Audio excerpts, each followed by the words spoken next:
나이가 들수록 사람을 만나는 일이 점점 소중해지지만 동시에 조금은 더 조심스러워지기도 합니다.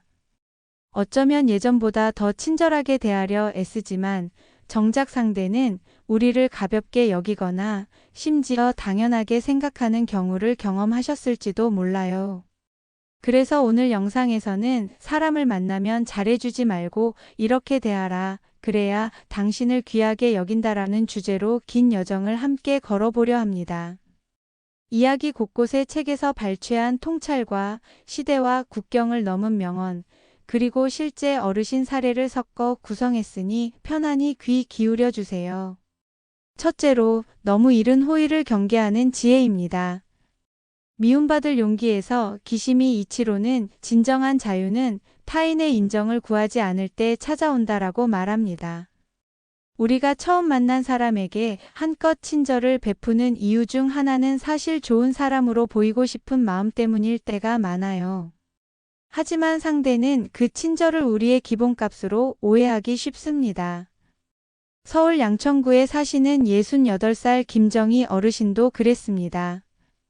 경로당에 새로 가입한 첫날 직접 볶은 땅콩과 귤을 한알음 나눠주셨죠. 돌아온 건 역시 김 여사님이 준비성이 좋아라는 말뿐 다음 날부터 간식은 당연한 의무처럼 자리 잡았다고 해요. 한 번에 너무 큰 호의를 주면 상대는 그것을 기대치로 저장해버립니다. 작은 친절은 잠시 미루고 함께할 시간을 천천히 쌓으면서 신뢰의 씨앗을 심는 편이 훨씬 현명해요. 두 번째로 품격 있는 경계를 세우는 기술입니다. 미국 심리학자 헨리 클라우드가 쓴 바운더리즈에는 경계는 담장이 아니라 문이다라는 구절이 등장합니다.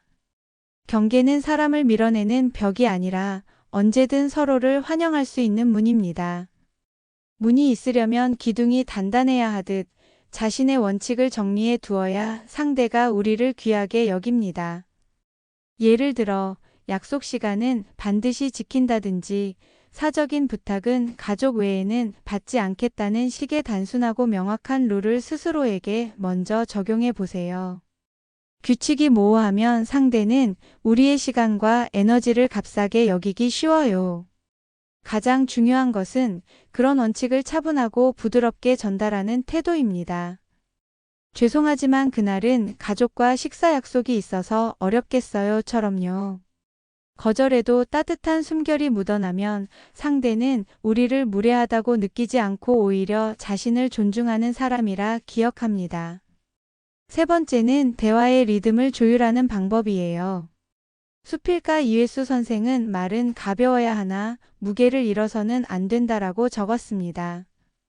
시니어 세대가 젊은 세대와 대화할 때 종종 겪는 어려움은 이야기를 길게 이어가면 금세 집중이 흐트러진다는 점이지요. 이럴 때는 질문으로 대화를 짧게 끊어주는 기술이 유용합니다. 어제는 어떠셨어요? 그 일은 어떤 점이 재미있었나요? 같은 가벼운 물음표를 던지면 대화의 공이 자연스레 상대에게 넘어갑니다. 말을 아끼면 신비로움이 더해져 존재감이 오히려 커지는 효과가 있습니다. 영국 수상 윈스턴 처칠의 유명한 명언, 중요한 일일수록 말을 아껴라를 떠올려 보세요. 말수가 줄어든 만큼 한마디의 가치가 높아져 모두는 당신이 어떤 생각을 할지 궁금해합니다. 네 번째는 느긋한 거절의 힘입니다. 괜찮다고는 하지만 속으론 거절하고 싶은 상황 다들 있으셨죠. 우리 어르신들이 특히 거절을 망설이는 이유는 괜히 나만 소외될까 하는 염려 때문일 거예요. 그러나 하버드 의대 출신 정신과 의사 조앤 브라크는 저서 Saying No Without Guilt에서 거절은 관계의 종말이 아니라 성숙의 신호라 했습니다. 거절은 관계를 끊는 행위가 아니라 앞으로 더 좋은 관계를 위한 교정이죠. 실제로 전북 전주에 사시는 71살 이명자 어르신은 손주 돌봄 부탁을 매주 받다 심신이 지쳤습니다. 어느 날 용기를 내어 며느리에게 이번 주는 몸이 많이 힘들어서 며칠 쉬고 싶어라고 털어놓았다고 해요. 결과는 의외였습니다. 며느리는 어머니께서 먼저 말씀해 주셔서 감사해요.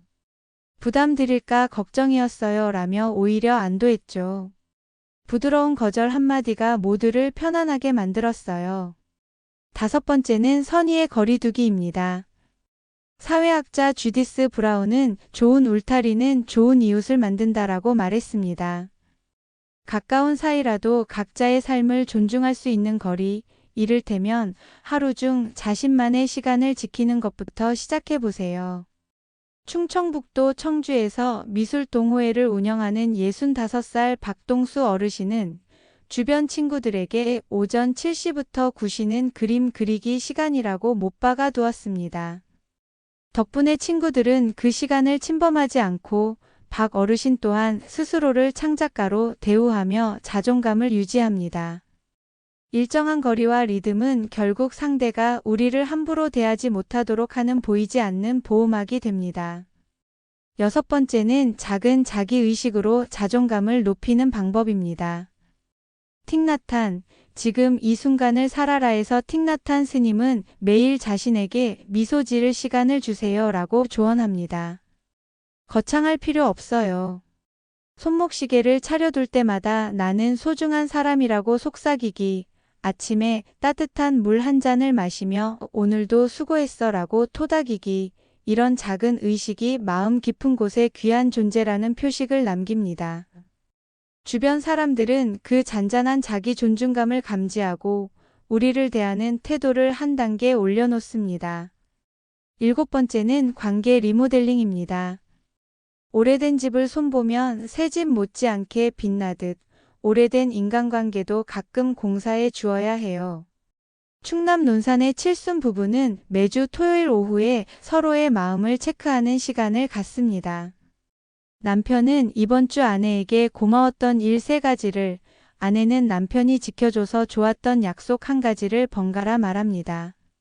이런 작은 리모델링은 무심코 쌓인 오해를 허물고 서로를 귀한 존재로 다시 발견하게 해줍니다. 마지막으로 오늘 이야기를 묶어주는 명언 몇 줄을 남기며 마무리할게요. 미국의 시인 마야 안젤루는 사람들은 당신의 말이나 행동을 잊을지 몰라도 그때 느꼈던 감정은 결코 잊지 못한다라고 했습니다.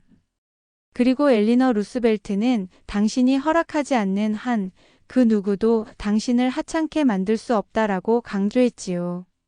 우리 삶의 황금기라 불리는 지금 너무 애써 웃거나 무조건적인 친절에 스스로를 소모하지 않아도 괜찮습니다. 대신 단단한 경계에 따뜻함을 두르고 느긋한 거절로 자신을 아끼며 좋은 거리를 둔 채 작은 의식으로 마음을 다독여 보세요.